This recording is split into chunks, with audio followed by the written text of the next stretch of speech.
Você olha para a idade, para os planos que não aconteceram, para pessoas que parecem ter chegado antes e sente uma pressa dolorida. Parece que existe um relógio invisível acusando você. Aos tantos anos, eu já deveria estar assim. A essa altura, eu já deveria ter conquistado aquilo. Todo mundo avançou e eu fiquei. Mas e se você não estiver atrasado? E se parte da sua angústia vier de tentar viver pelo calendário de uma história que não é sua? A sensação de atraso nasce quando a gente transforma expectativa em prazo obrigatório. Você imagina uma sequência ideal: estudar, trabalhar, casar, crescer, prosperar, resolver feridas, ser reconhecido, ficar em paz. Quando a vida foge dessa linha, parece erro. Mas quase nenhuma vida real obedece uma linha limpa. Existem perdas, pausas, desvios, doenças, responsabilidades, recomeços, escolhas que amadurecem tarde.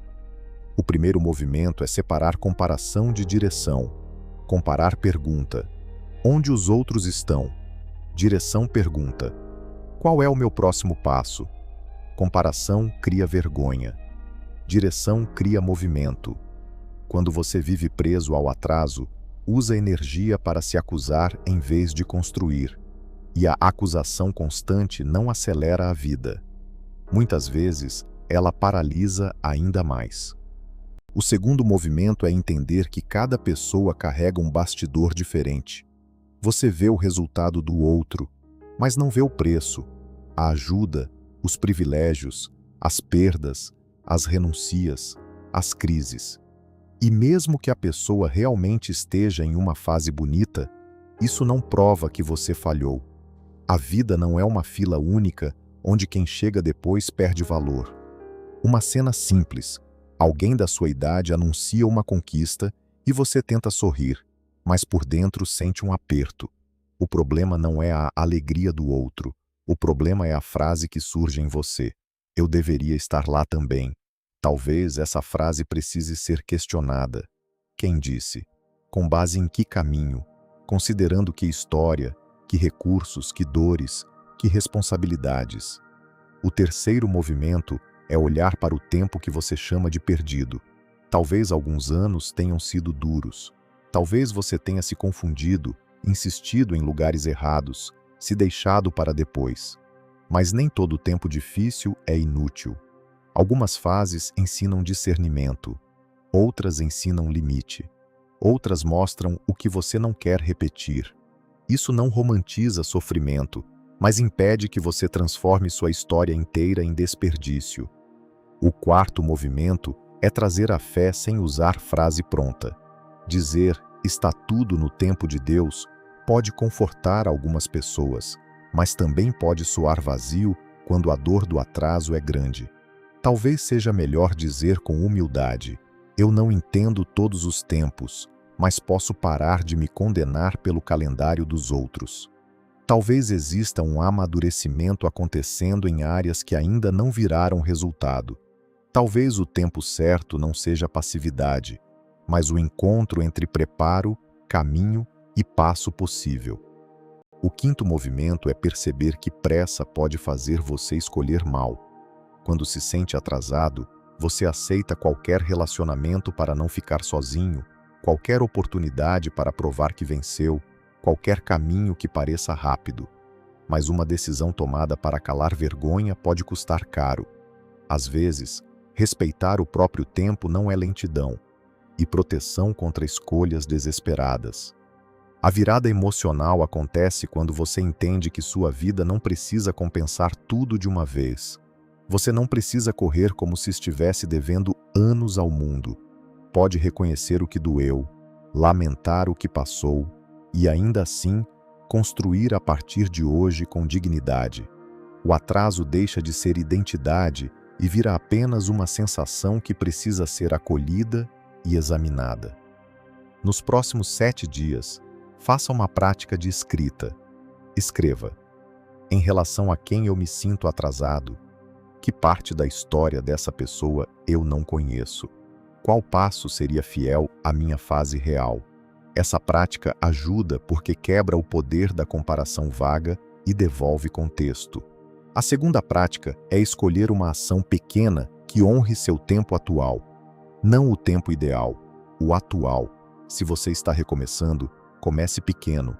Se está cansado, reduza o plano. Se precisa aprender, aceite ser iniciante. Se precisa curar, procure apoio. O passo certo para hoje talvez não impressione ninguém, mas pode abrir caminho.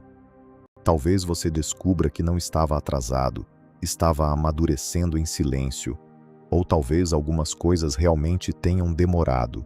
Ainda assim, demora não precisa virar destino. Existe vida depois do prazo que você inventou. Existe caminho depois da idade que você achou limite. Volte para aquele relógio invisível acusando você. Talvez ele não seja a voz da verdade. Talvez seja apenas a voz da comparação. Se este vídeo fez sentido, comenta qual prazo você precisa soltar. E se quiser seguir refletindo sobre mente, propósito, fé e recomeços, se inscreva no canal. Você não precisa viver correndo atrás de uma versão imaginária do tempo. Talvez o próximo passo real já seja o suficiente para hoje. Existe ainda uma ferida escondida na sensação de atraso, a vergonha de ser visto começando tarde, começar uma faculdade depois, mudar de área depois, aprender algo básico depois, reconstruir a vida depois de uma perda, admitir que não sabe. Tudo isso pode parecer exposição, mas talvez a vergonha de começar tarde esteja roubando mais tempo do que o próprio atraso roubou. Cada mês em que você evita ser iniciante para proteger a imagem e mais um mês entregue ao medo. Começar tarde não apaga valor. Em muitos casos, começar depois traz uma profundidade que você não teria antes. Você conhece melhor o que não quer, percebe melhor o custo de certas escolhas, tem menos paciência para agradar todo mundo, sabe que tempo é precioso. Claro, isso não torna tudo fácil, mas mostra que seu caminho não precisa ser inferior apenas porque não começou quando você imaginava. Também vale questionar a ideia de tempo certo. Tempo certo não significa esperar passivamente até a vida resolver tudo. Também não significa forçar portas por desespero. Talvez seja uma escuta entre preparo e movimento. Existe hora de curar, hora de estudar, hora de tentar, hora de descansar, hora de pedir ajuda, hora de encerrar. O problema é quando a comparação transforma todas as horas em atraso. Uma prática útil é trocar a frase "eu deveria estar mais longe" por "qual é o passo honesto desta fase?". Essa pergunta respeita o real. Se você está com poucos recursos, o passo honesto talvez seja organizar base. Se está emocionalmente ferido, talvez seja cuidar da mente. Se está em uma fase mais estável, talvez seja ousar mais. O tempo certo não é igual para todos, porque as condições internas e externas não são iguais. Nos próximos 7 dias, observe quando a pressa te deixa violento consigo. Ela aparece quando você vê uma postagem, quando conversa com alguém da sua idade, quando pensa em dinheiro, relacionamento, família, carreira. Nomear o gatilho ajuda. Depois, respire e pergunte: essa pressa está me dando direção ou apenas vergonha? Direção organiza. Vergonha paralisa ou empurra para escolhas ruins. Também escolha um gesto de reconciliação com seu tempo. Pode ser revisar sua história sem chamar tudo de fracasso. Pode ser reconhecer 3 coisas que você aprendeu em fases difíceis. Pode ser iniciar algo pequeno que você adiou por achar que era tarde demais.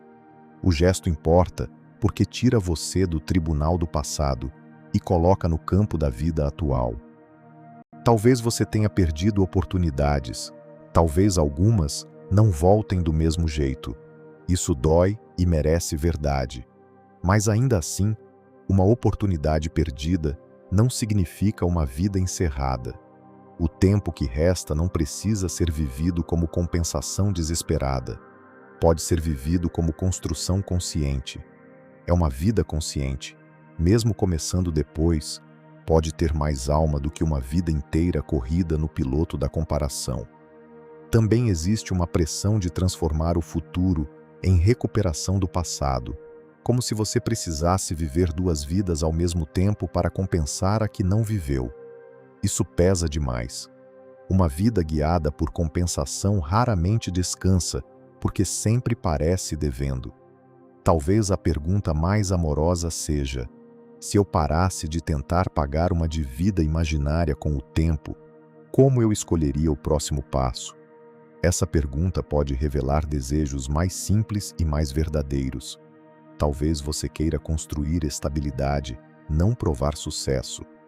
Talvez queira uma relação honesta, não apenas mostrar que foi escolhido. Talvez queira aprender algo por sentido, não por vergonha. Quando a pressa diminui, seus desejos ficam mais limpos.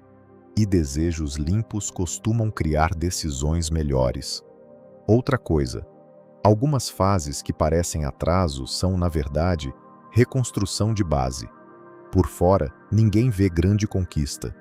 Por dentro, você está aprendendo a dizer não, a dormir melhor, a cuidar da mente, a organizar dinheiro, a sair de uma relação interna de culpa. Isso não vira manchete. Mas sem essa base, qualquer conquista externa pode desmoronar. Não despreze o tempo em que você está construindo o chão. Nos próximos 7 dias, experimente nomear um avanço invisível por dia. Pode ser paciência, limite, clareza, descanso, uma conversa que você evitava, uma tentativa pequena. Escreva: isso também conta. Essa frase é importante porque a comparação faz você contar apenas resultados externos. Mas uma vida muda antes de ser vista.